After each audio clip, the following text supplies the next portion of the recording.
Hello everybody and welcome to another episode of Epic Geek Out, the only show on the internet that actually settles the island of Catan. I'm your host Chad. I'm your host Rob, and today we're going to be giving a board game review of Settlers of Catan. As always, you can check us out over at Twitter at Epic Geek Out. Also make sure you subscribe to our YouTube channel. Like us on Facebook, facebook.com/epicgeekout, and also check out the website, www.epicgeekout.com. But let's get into a review of Settlers of Catan.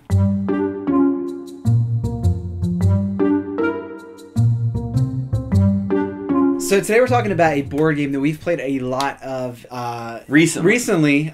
Purchased a while ago. Yes. Just opened up the box recently. I previously played on the iPad. There's an iPad version of it as well. But we decided to get our friends together and force them to play Settlers of Catan. Widely popular board game, especially among geeks. You know, it's kind of like the strategy-based sort of game. So it's what they From call watching designer. Tabletop 95, it came out. So basically the premise of this game is you're on an island of Catan, and it's basically a resource management game. There's different tiles that correspond to different resources composing of wool, brick, lumber, not brick, clay. We said the wrong names. Wheat. That's it. You got them all. Yeah, the four. Ore as well. Oh, yeah. And each of these sort of hexes spawn different resources that we mentioned when a number is rolled by the dice. And the numbers are little discs that you put on there as well. So there's kind of a randomness to it depending on where, you know, there's a standard way you can set it up, but also, you know, we've been playing where you kind of randomly put the tiles out. So strategy does change depending on. And basically you build settlements and roads and cities, and development cards you get as well. You're trying to get to be the first player to get to 10 victory points. You do that in a variety of ways. You know, you get 1 point per settlement, 2 points for a city, and different development cards might give you some extra advantages, including more points. You also get a point for the largest army and the longest road. So lots of different levels. It sounds a little difficult. If you want a really thorough you know, instructional video for it, check out the tabletop episode. They did a really good job with that. But we just dove in, played a lot of it, played a lot of different ways, learned rules kind of as we went along. And what did you think of our time? So what do geeks do when they go on vacation? They play Settlers of Catan at least 7 times on a 7-day trip. So, you know, this is our first, you know, foray into the game. The one thing I will say is I'm not sure even at the last point where we thought we had all the rules correctly, that we actually played this game right. So, you know, there's definitely a lot of rules that you need to know. So if you're going to go pick it up, you know, after you watch this video, it doesn't matter if you play the game wrong. You know, as long as everyone follows those same wrong rules, it's fine. But try to learn the little intricacies, because that's what really, you know, separates this game out. And as we learn that you couldn't put 2 settlements right next to each other, that they had to be kind of 2 roads apart and not, you know, corresponding with anyone else, it really sets the game up to a point where, you know, you're not going to have all the resources you need to do everything you want. So you have to trade, you have to barter. I mean, we were running deals where if you trade me this one, I won't put the robber, which is this other thing, if you roll a 7 on your, like, it got really complicated.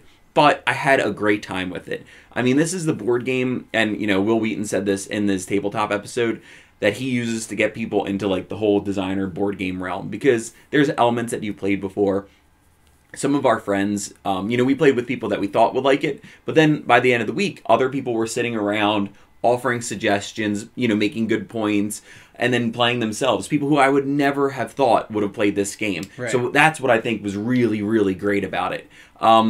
Again, you know, there is an app for it, Catan HD, that you can play to kind of get the feel of it. I downloaded that after a couple games just because I wanted to practice strategy, things like that. There's some issues with that it's not as, like, fluid as I wanted it to be, didn't know what to hit. But, yeah, I love the game. I'm a fan. I mean, I would read a book on how to do better. So Yeah, it's definitely a fun game. I think it gives you that right mix of strategy and luck, because you are relying on dice rolls. You can be strategic in placing your pieces by commonly rolled numbers, but as we found, like, a lot of times, and also, I'm not sure if you mentioned this, but in each of the resources, there's a number, and so when that number is rolled, that's when you get that resource.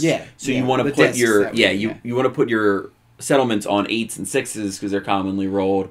and try to stay away from 12s and stuff like that. But as you just mentioned, 8 and 6 is obviously the statistically most commonly rolled number. But we were finding that obviously it didn't, and then you go towards those numbers. But then it's kind of that part of luck, but also the strategy.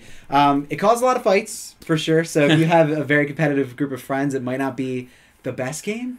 But I think that's just the nature of our group. Yes, of friends, all games, great fights. So catchphrase calls fights in our group. That's true. It's definitely a lot of fun. One thing I did want to mention is that I am kind of upset that it's only 3 to 4 players because that kind of limits it. I do a game night on Tuesdays, and we haven't been able to play this yet because we always have more than 4 people. So that's kind of unfortunate. It is more for like the small little. And we only played with 4 people each time. A couple times, some people worked as teams, so we never got the experience of a 3-person game or anything like that. Which would definitely open it up a lot more. Absolutely. So it's definitely very specific. You need either 3 or 4 people to play. So that's unfortunate, but all in all, I think it definitely lends a really fun experience. Like Rob was saying, there's people that you would never even think that would like this type of game. They will. I mean, it really harkens back to. I was compared to like Farmville and stuff like that, where it's a lot of resource management, like the Age of Empires, but like in board game style. Sure. And it's really geeky, but people really do latch onto that. Yeah, and I think it's worth picking up. I mean, and if you are going to go pick it up, find a game store and go buy it from them. That's where support local gaming. It's definitely tested, tried, and true for sure. It's won a lot of awards. It's kind of the standard for this type of gaming. So definitely something that we wanted to definitely really dive into and check out. So we definitely recommend it. Check out Settlers of Catan.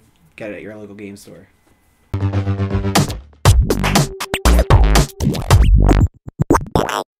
So it's that time of the episode where we like to give some thanks for some awesome stuff. Rob, what's your thanks today? So I'm pretty sure I may have mentioned it in the past, but I'm going to get through with a technicality because it's a new version of it. I'm continuing to read the Runaways, and it's on the Marvel Unlimited app. Again, if you're looking to get into comics, suck it up, spend the $60 and just get that, and it's a really great way to just find things that are available and read them.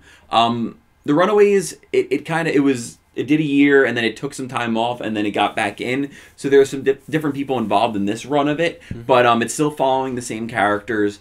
I just want to say I'm so excited for this to be made into a movie, let's say. I think maybe a great continuation if Agents of S.H.I.E.L.D. does well, that this could be, they could be introduced through that because it takes place on the West Coast opposed to the East Coast. I think that it would lend itself very well to TV, especially if they could get like a partnership with HBO and allow for some more, not racier things because, I guess they really don't have it. So I think that actually it could work on ABC. So get to that ABC because I want to see the Runaways on TV. Cool. What are you thankful for? I'm going to thank another board game that love and also available on iPad is called Ticket to Ride. It's a good one. Pretty similar to this game, or Settlers of Catan, where you're building sort of roads, but in this case it's obviously train lines. A lot simpler though. So I feel like if you're really... Settlers of Catan might seem overwhelming a little bit maybe. It's really not. But Ticket to Ride is definitely a lot easier, I think, to get into. It's a lot easier to explain. So definitely... Another really great game. I have the iPad version for that too, and I love it. It's awesome. Yeah. Basically, you're building train paths across the country, and you get different points for, obviously, again, longest train line, but also for getting from, you get your tickets and how you have to go. So a lot of fun, pretty simple to explain, which is always good because I think that's the problem with Settlers is it's kind of hard to explain to people. Once you pick it up, it's really easy. But hands-on explaining, it's a little bit more difficult. So check out Ticket to Ride as well if you're looking at other games. If you've already played Settlers and you haven't played Ticket, check it out. Absolutely. So we'll be back with 2 more episodes. Awesome stuff. So make sure you check back for those. We'll be posting them throughout the week. So thanks for watching this episode, and we'll see you next time.